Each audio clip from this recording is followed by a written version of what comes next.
National Football League. All right, we're going to call this on HQ. Ready? Hut, hut, hut, hut. HQ.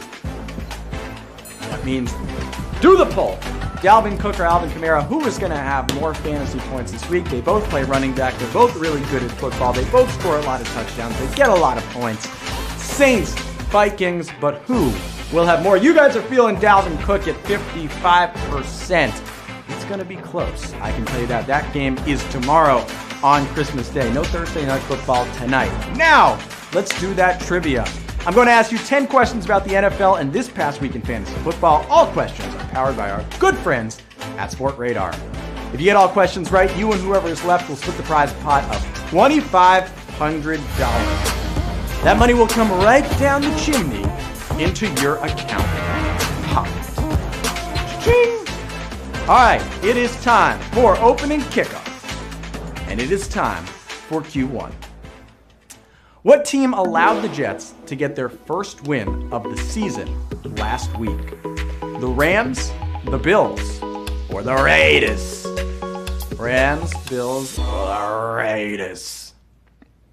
Not only did the Jets win their first game, they did it against a probably playoff team.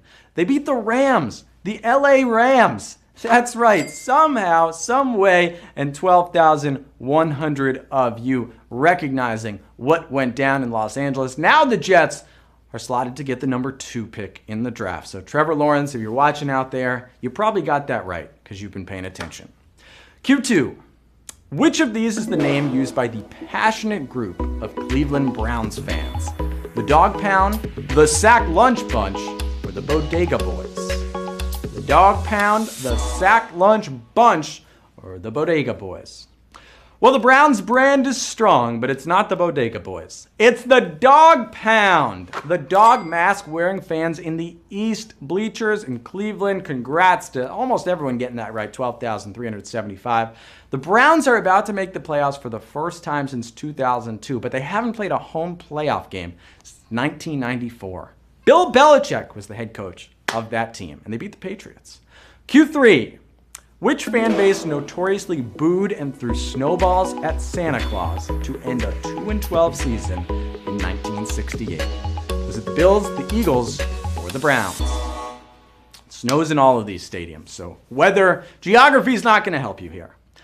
As the story goes, on December 15th, 1968, the Eagles meant to host a Christmas pageant during halftime, but due to poor field conditions, they audibled to sending out a man dressed as Santa Claus. And then they proceeded to pelt him with snowballs.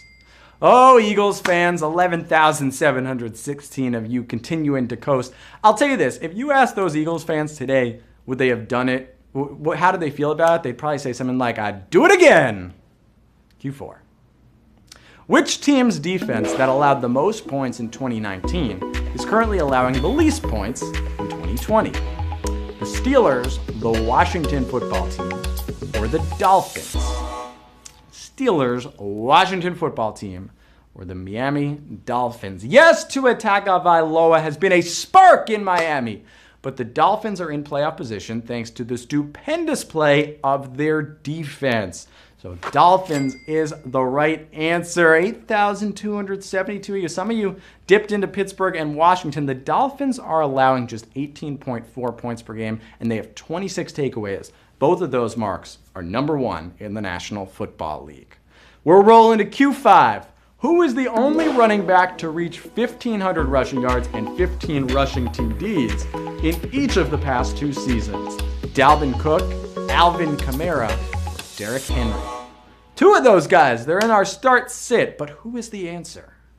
We should also mention that this guy has a few dozen nasty stiff arms this season, and poor Alexander Myers was his latest victim last week. The answer is Derrick Henry. The Titans' monster running back hit the 1,515 milestone for the second straight year last week, and 8,589 of you. Look, with those other guys in our start-sit, Cook and Kamara, I didn't know how this would end up, but not sleeping on Derrick Henry. All right, we've been moving along, but we're going to take a quick break halfway through the game. We're going to look at the halftime tweet and greet. I asked you on Twitter, who was your fantasy breakout player this year and why? You guys gave me some great answers, but this is the one that we went with. It's from Ryan Bartholomew, who says, James Robinson, because I picked him up off the waiver wire in exchange for a kicker. I had drafted Saquon Barkley, though, so I needed a good break. Well, you got a good break because James Robinson has been outstanding, one of the best fantasy running backs all season, and he was undrafted in real life, not just in your fantasy league. So good pick right there. Now let's see if you can keep that good karma into Q6. What team has not started a rookie quarterback in 2020? The Jets, the Jaguars, or the Eagles? The Jets, the Jags, or the Eagles? A lot of green and teal in this question, and when you're playing poorly, you try the new guy. The Jags threw Jake Luton out there. Didn't work out, but they tried. And the Eagles have found lightning in Jalen Hurts. But the Jets, they've stuck with the household names. Maybe that's why they're 1-13. 7,439 of you thought about it. And you said, well, it's been Sam Darnold and Joe Flacco most of the year. And yeah, that's the way it's gone. And it's probably not going to be Trevor Lawrence. Might be Justin Fields next year for you Jets fans. Q7. With a minimum of 20 attempts, who is the only kicker who has hit 100% of his field goals this season? Rodrigo Blankenship, Jason Myers, or Younghoe Koo? I'm excited to see how you guys answered this one. Younghoe Koo might be the kicker of the year, drilling 35 of 36 field goals, including 8 over 50 yards. That's insane. But only one man can say he does not miss, and that's Jason Myers. He's 20 of 20 on the season, and that is a sacked question. So many of you going with Rodrigo Blankenship, and because of that, we're going to send J.J. Watt at you and take you to the ground. 4,910 of you getting that wrong, but 2,437 of you knew that it was Jason Myers. I'm surprised no love for Younghoe, even if he was the wrong answer. Q8. What team has won the greatest number of games as the betting underdog this season? The Bears, the Broncos, or the Dolphins? Also going to see how many of you used an extra life getting out on Q7 there. So many Rodrigo fans. Well, the Dolphins have been a surprise at 9-5 and are clinging to the AFC's last playoff spot. But it's the Bears who have won 6 games as an underdog this year. The Bears. The unfortunate part for them is they only have 7 wins, and we're sacked again. Another sack. Some of you got back in the game, and J.J. Watt, get right back on your horse. Let's run it back, J.J. Listen, the Broncos have, when I saw this question, I actually thought about the Broncos and the Dolphins, but the Broncos, because I know they've stolen a couple games, but it's the Bears 6 times this year.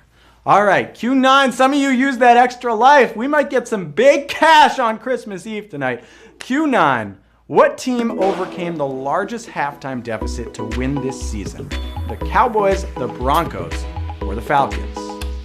Bringing some teams back who've been around, other questions tonight. Where are we going with this one? Well, you got to go all the way back to week 2, where the Cowboys came back from being down 29-10 at halftime against the Falcons to win 40-39. After that, it's been all downhill in Dallas. That was back when Dak Prescott was slinging it 450 passing yards in that game.